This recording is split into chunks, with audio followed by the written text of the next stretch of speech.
Good morning students, કેમ છો? બધા મજામાં ને? તો અગાઉના લેક્ચરમાં તમને સ્ટ્રક્ચરલ પ્રોબ્લેમમાં બંધારણીય દાખલોમાં એક ઉદાહરણ કરાવી દીધું છે.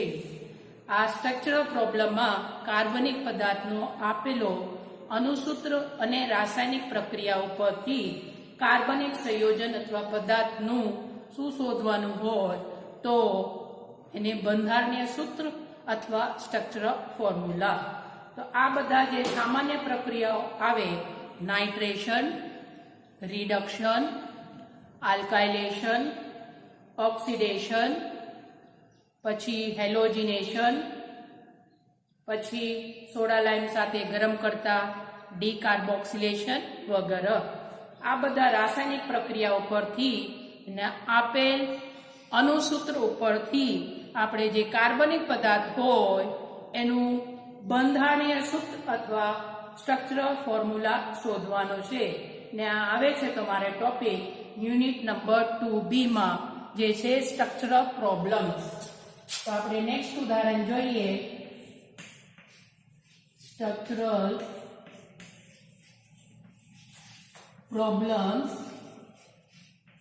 Unit number 2B. Unit 2B.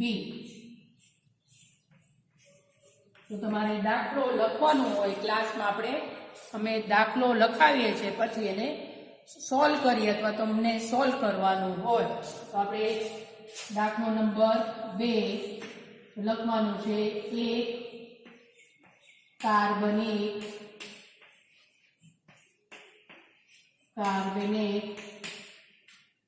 પદાર્થ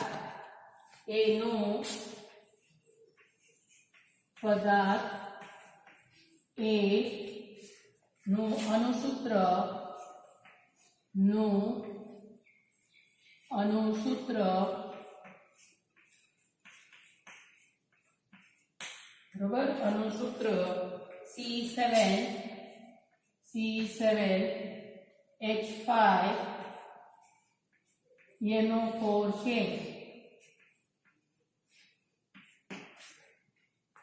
ટીન અને HCl, ટીન અને HCl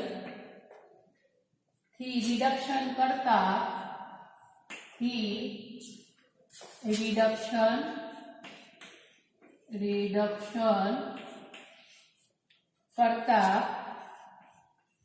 પદાર્થ B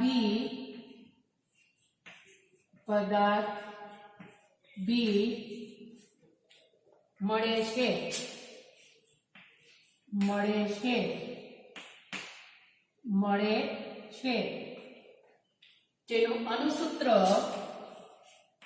જેનું અણુસૂત્ર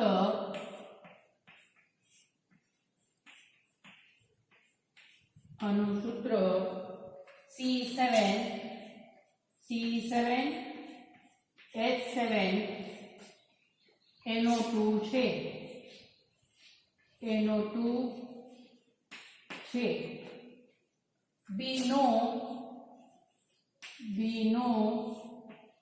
ડાયઝોટાઇઝેશન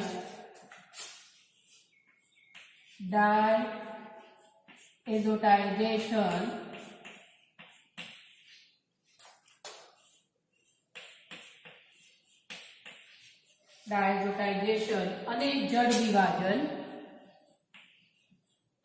વિભાજન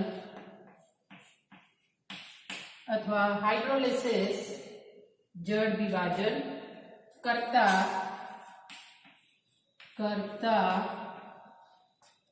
પદાર્થ C મળે છે.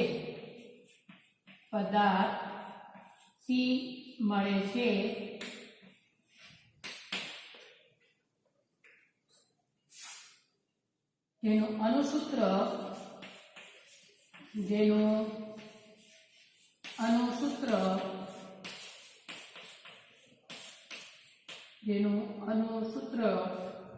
C7H6O3 છે. તો પદાર્થ તો પદાર્થ A, B અને C ના બંધારણીય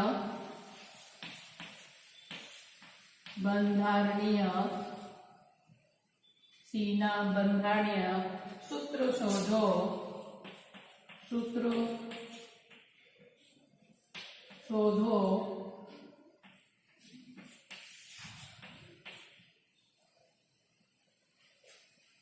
અને રાસાયણિક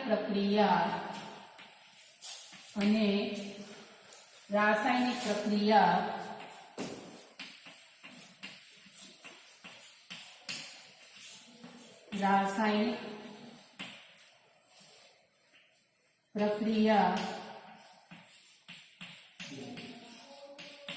સમજાવો.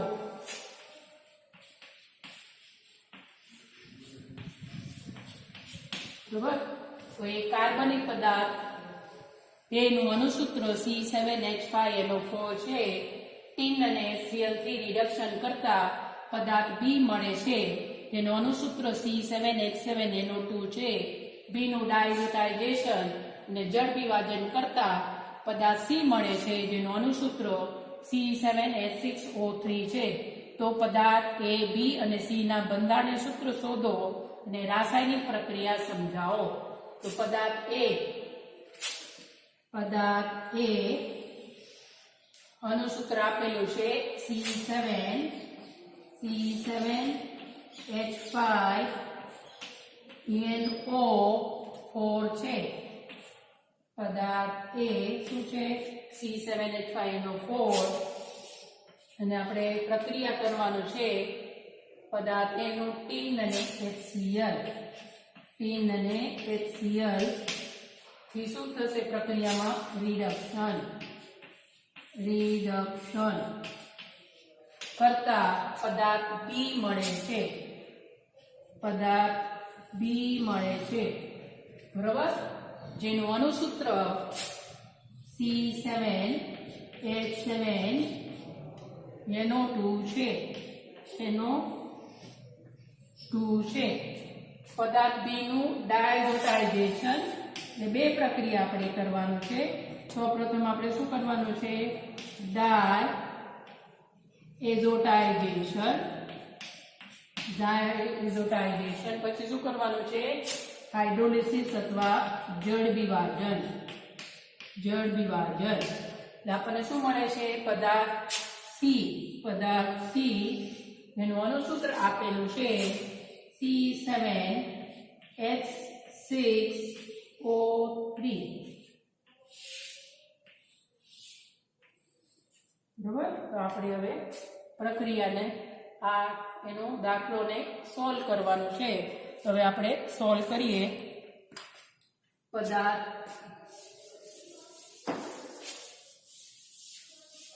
A અણુસૂત્ર પ્રમાણે આપણે શું શોધવાનું છે? બંધારણીય સૂત્ર.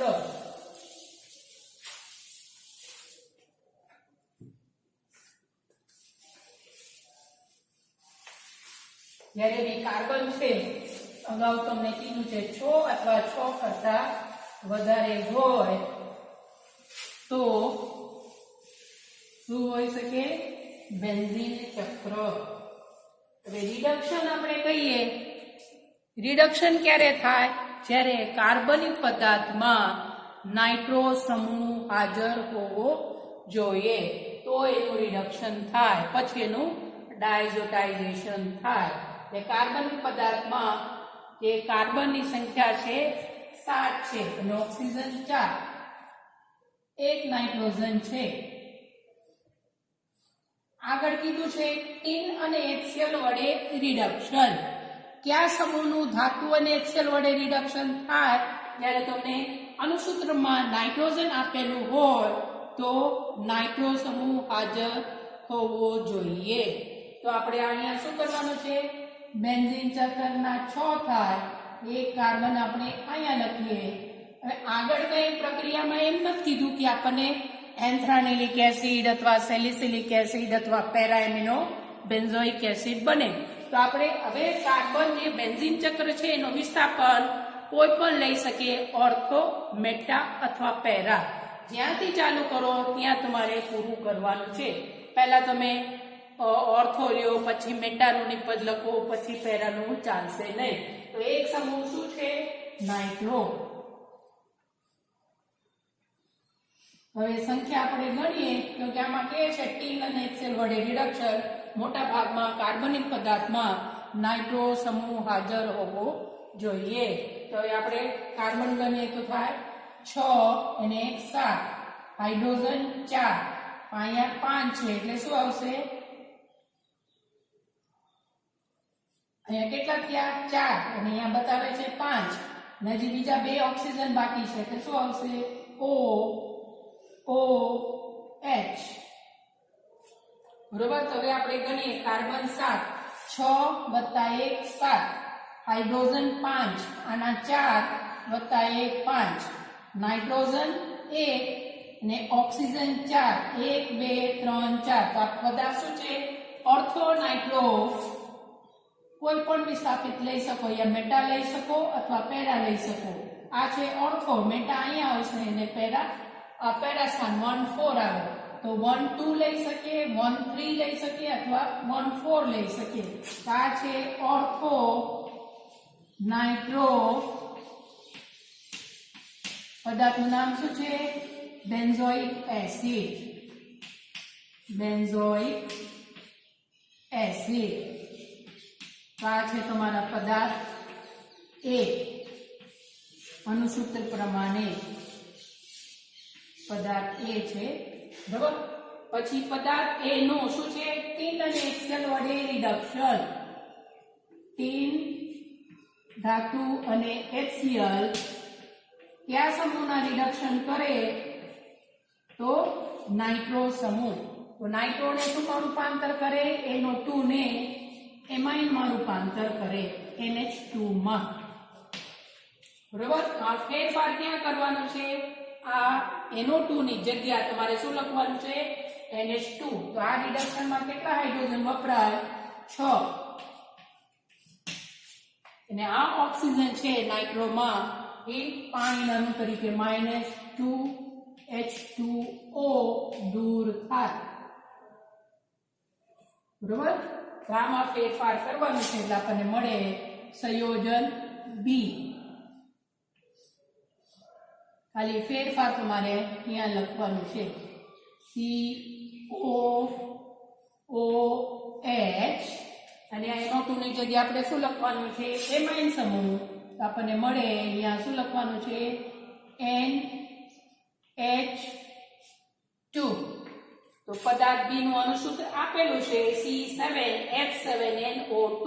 તો કાર્બન 7, 6 + 1 7, હાઇડ્રોજન 7, આમાં 4 4 5 6 7. બરોબર.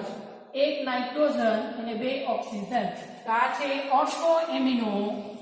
Ortho amino. આપણે બેન્ઝોઇક એસિડ લખીએ છીએ તો આપણે એ જ નામ લખીએ, ખાલી ક્રિયાશીલમાં ફેરફાર કરવાનું છે. નાઇટ્રોની જગ્યા એમિનો આવે. Ortho amino benzoic acid. આ શું છે? સંયોજન B. અણુસૂત્ર બરોબર છે C7H7NO2. પછી ડાયઝોટાઇઝેશન. તમે જ્યારે F5 માં હતા ઓર્ગેનિક કેમિસ્ટ્રીમાં, પ્રાથમિક એરોમેટિક એમાઇન હોય તો એનું ડાયઝોટાઇઝેશન થાય એટલે ડાયઝોનિયમ ક્ષાર બને. પછી એને ફિનોલ સાથે યુગ્મીકરણ કરો તો લાલ કલરના તમને ડાઈસ મળે, નારંગી લાલ મળે. તો ડાયઝોટાઇઝેશન કયા સમૂહમાં થાય? NH સમૂહ હોય, મુક્ત પ્રાથમિક એમાઇન હોય NH સમૂહ, તો અહીંયા ડાયઝોટાઇઝેશન પ્રક્રિયા થાય. અને ડાયઝોટાઇઝેશન પ્રક્રિયામાં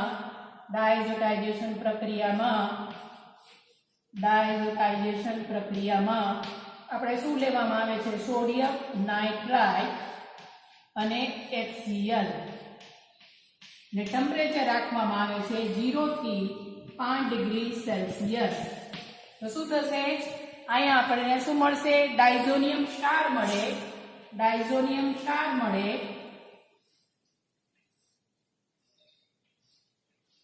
એ ફેરફાર કરી તમારે ક્યાં કરવાનું છે?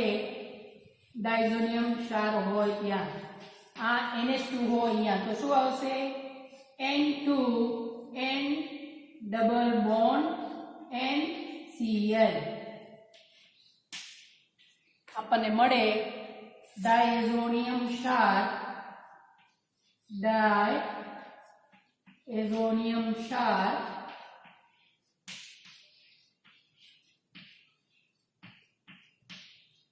આ ડાયઝોનિયમ ક્ષારનું શું કરવાનું છે?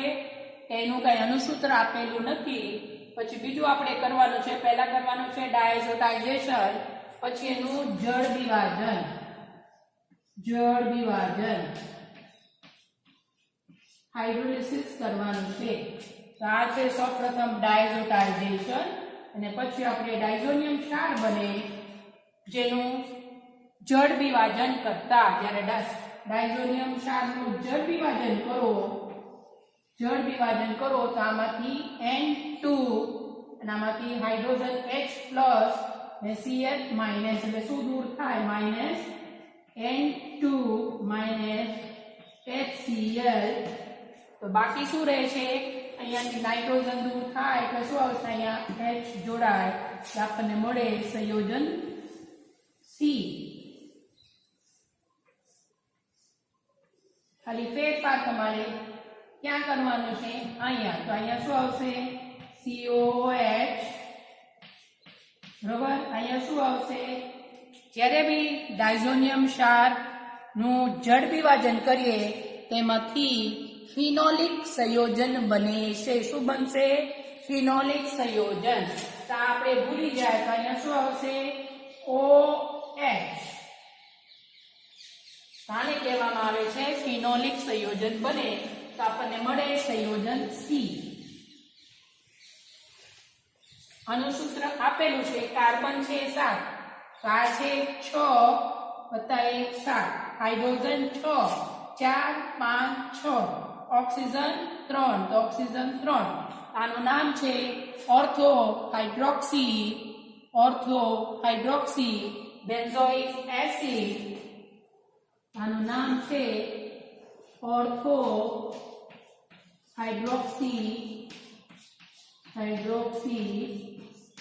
બેન્ઝોઇક એસિડ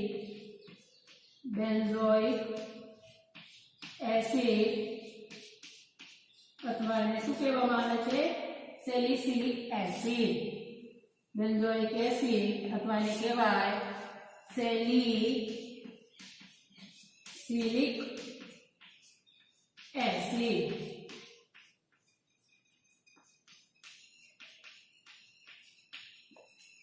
તો અગાઉ તમને કીધું છે આમ આપણે ઓર્થો નહીં, ઓર્થો અથવા મેટા અથવા પેરા કોઈ પણ વિસ્થાપન લઈ શકીએ છીએ. પણ જ્યારે તમને કહે કે સેલિસિલિક એસિડ બને છે ત્યારે તમારે ઓર્થો વિસ્થાપન લેવાનું હોય છે. બરોબર. તો આવી રીતે દાખલો સોલ્વ કરવાનો છે. હજી આપણે એક દાખલો જોઈએ.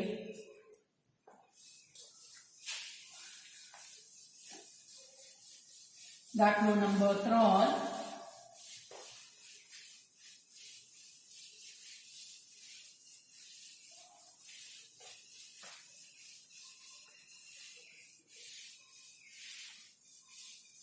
આમ હોય સ્કોરિંગ પર ભૂલ હશે તો બધા માર્ક્સ જાય. 1-2 તબક્કા સાચા હોય તો બી માર્ક્સ મળે. એક્ઝામિનર ઉપર આધાર રાખે. Example number 3.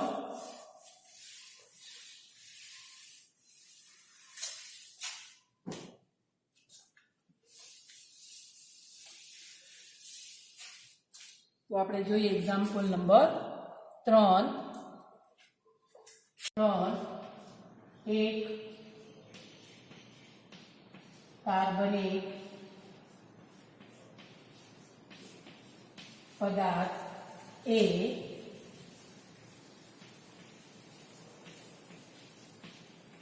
C3H6O2 thionyl chloride thionyl chloride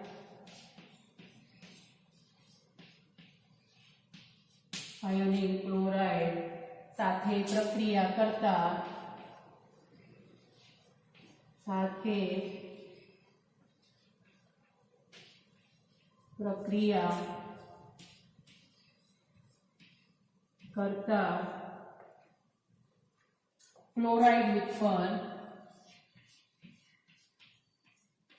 chloride વ્યુત્પન્ન B મળે છે.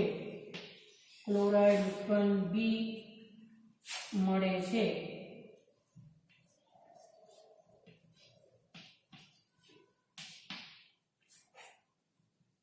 પદાર્થ B ને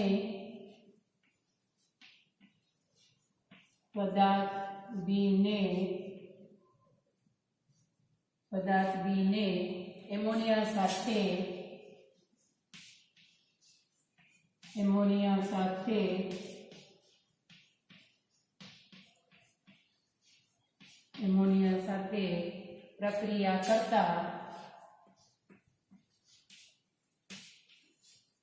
પ્રક્રિયા કરતા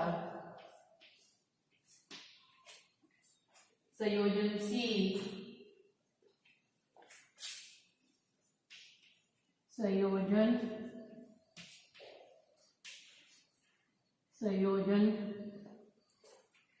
C C3H7NO મળે છે. સંયોજન C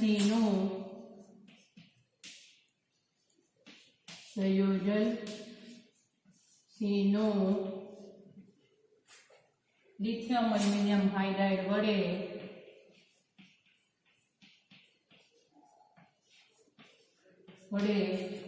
રિડક્શન કરતા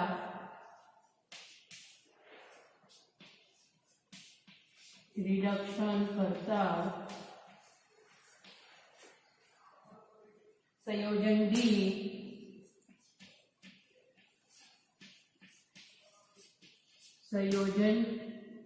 D C3H9N મળે છે.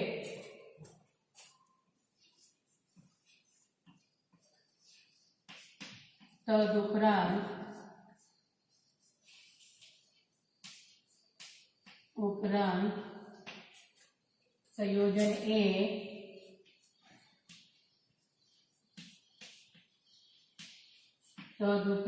સંયોજન A ને સોડા લાઈમ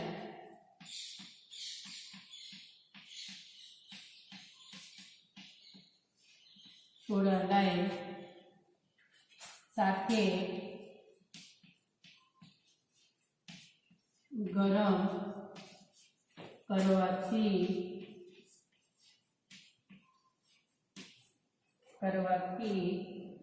સંયોજન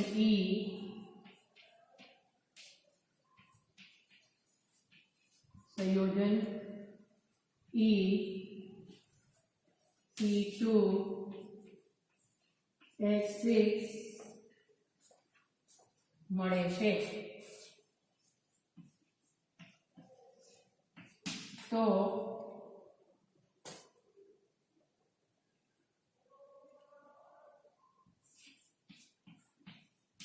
પ્રક્રિયા સમજાવો.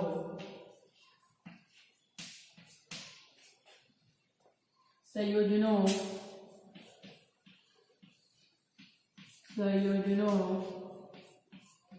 A, B, C, D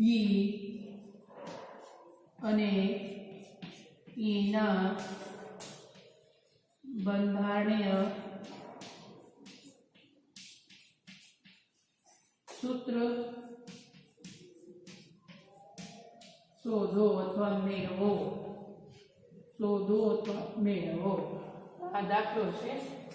એક કાર્બનિક પદાર્થ A C3H6O2 ની થાયોનિલ ક્લોરાઇડ સાથે પ્રક્રિયા કરતા ક્લોરાઇડ ઉત્પન્ન B મળે છે. પદાર્થ B ને એમોનિયા સાથે પ્રક્રિયા કરતા સંયોજન C3H7NO મળે છે. સંયોજન C નું લિથિયમ એલ્યુમિનિયમ હાઇડ્રાઇડ વડે રિડક્શન કરતા સંયોજન D C3H9N મળે છે. તદુપરાંત સંયોજન A ને અહીંયા A આવશે. તદુપરાંત સંયોજન A ને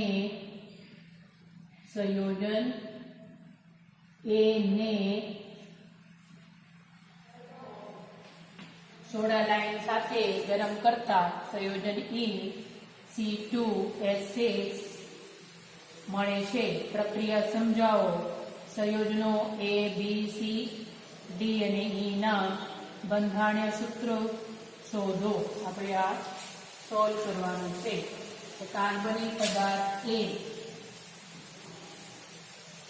બરાબર, આમાં A રહી ગયું હતું, લખી દીધું. તદુપરાંત સંયોજન A ને સોડા લાઈન સાથે ગરમ કરવાથી તો આ શું આવશે? પદાર્થ A છે C3H6O2. પ્રક્રિયા કરવાનું છે thionyl chloride SOCl2 thionyl chloride thionyl chloride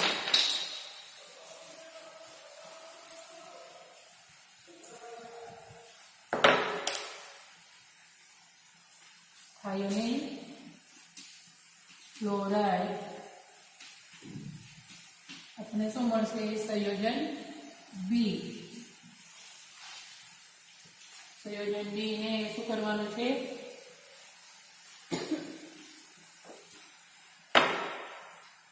સંયોજન B એમોનિયા સાથે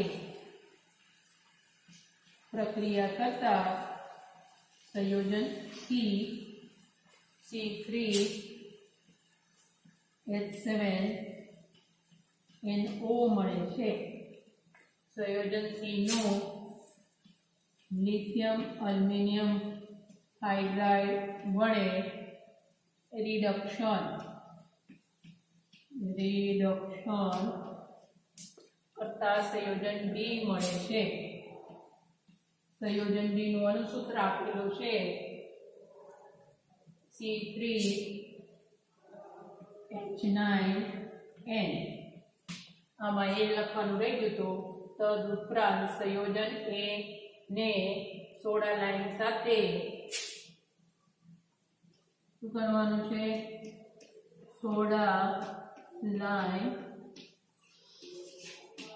સાથે ગરમ કરવાનું છે. એટલે આપણને શું મળશે? સંયોજન E C2H6 તો આપણને મળે સંયોજન E. આ દાખલો આપણે સોલ્વ કરીએ. અહીંયા બધું માહિતી આપી દીધું છે. આમાં એ રહી ગયું હતું, એ લખી નાખજો.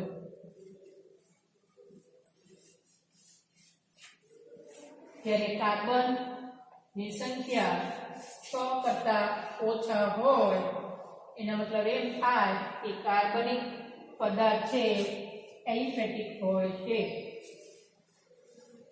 બરોબર? ત્યારે કાર્બનની સંખ્યા 6 અથવા 6 કરતા વધારે હોય ત્યારે કાર્બનિક પદાર્થ શું હોય છે? એરોમેટિક. આ દાખલામાં આમાં કાર્બનની સંખ્યા 3 છે. એટલે કાર્બનિક A છે શું છે? એલિફેટિક કાર્બનિક પદાર્થ છે, એરોમેટિક નથી. તો આપણે જોઈએ.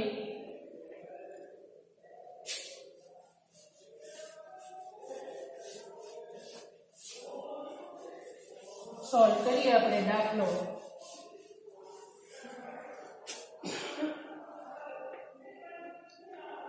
આપણે જોઈએ સી કાર્બન છે 3 અને 2 ઓક્સિજન છે. આયોનિક ક્લોરાઇડ કયા સમૂહનો કરે, કયો સમૂહનો ક્લોરિનેશન કરે? OH અથવા કાર્બોક્સિલિક એસિડ. આમાં ઓક્સિજન 2 છે એટલે પહેલો પદાર્થ છે એ CH3 CH2 2 છે એટલે શું આવશે? Carboxylic acid COH.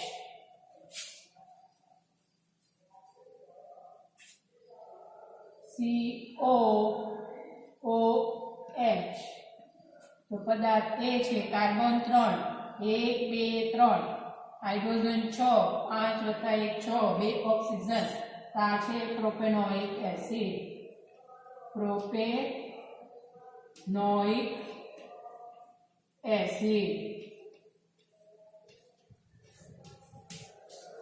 આ છે પદાર્થ એ. શું કરવાનું છે? Ionic chloride. આયોનિક ક્લોરાઇડ શું કરે?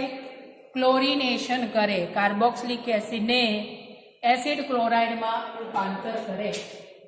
શું આવશે?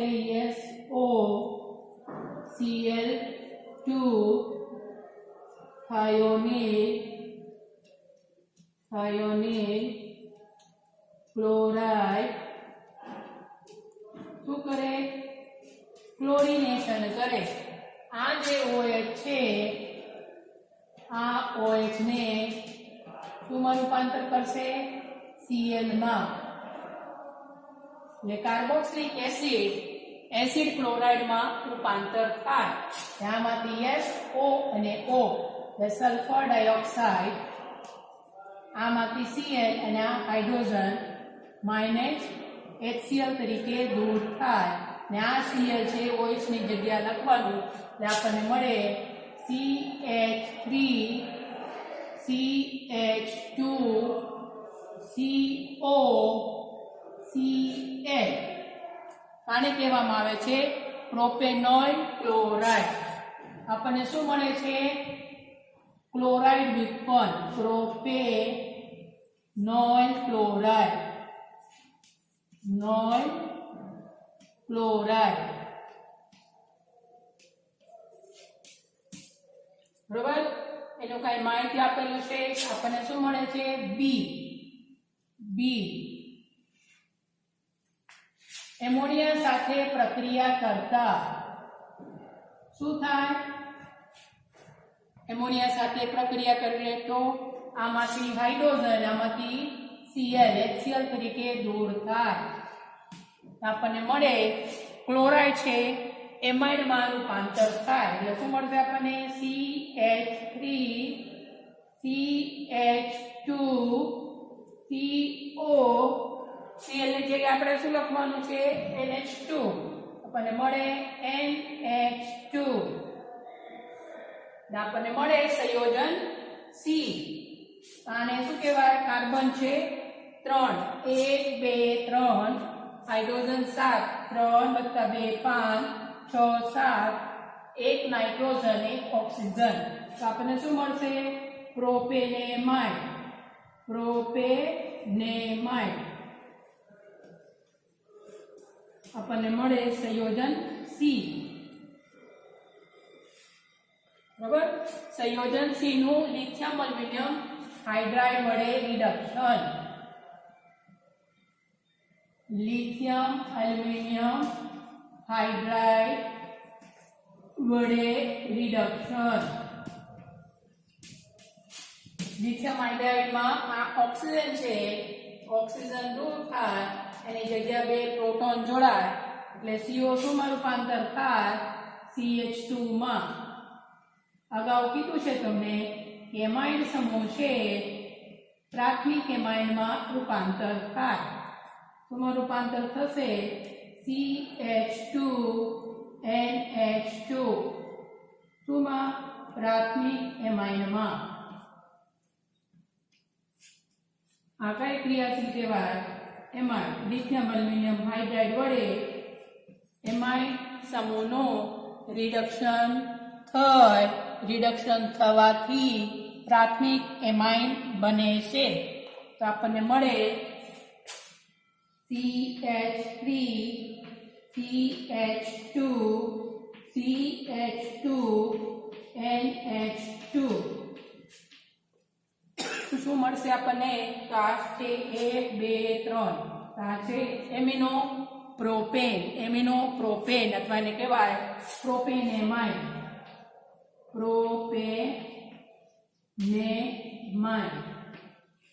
એમિનો પ્રોપેન અથવા પ્રોપેનેમાઇન. તો આપણને મળશે સંયોજન ડી.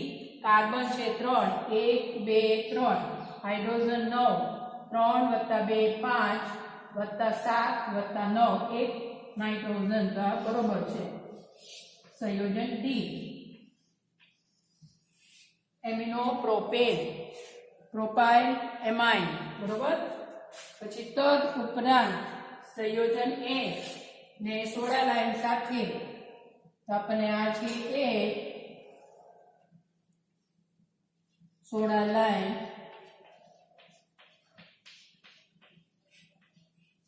એટલે શું થાય? તમે F1 માં વાપરતા હતા. શું કરે? ડીકાર્બોક્સિલેશન. કોના મિશ્રણ છે? તો કેલ્શિયમ ઓક્સાઇડ અને સોડિયમ હાઇડ્રોક્સાઇડ નું શું કરે? ડીકાર્બોક્સિલેશન -CO2. આ CO દૂર થશે, આ CO દૂર થાય ને હાઇડ્રોજન છે કાર્બન સાથે જોડાય, આપણને મળે CH3 આપણને શું મળશે? કાર્બન છે 2 તો 1 અને 2 હાઇડ્રોજન 6 3 અને 3 6 તો આ છે આપણા ઈ. આનું નામ છે ઇથેન. આ છે ઈ. આવી રીતે તમારે દાખલો સોલ્વ કરવાનો હોય. હવે નેક્સ્ટ લેક્ચરમાં આપણે બીજા ઉદાહરણો જોશું. ત્યાં સુધી આવજો.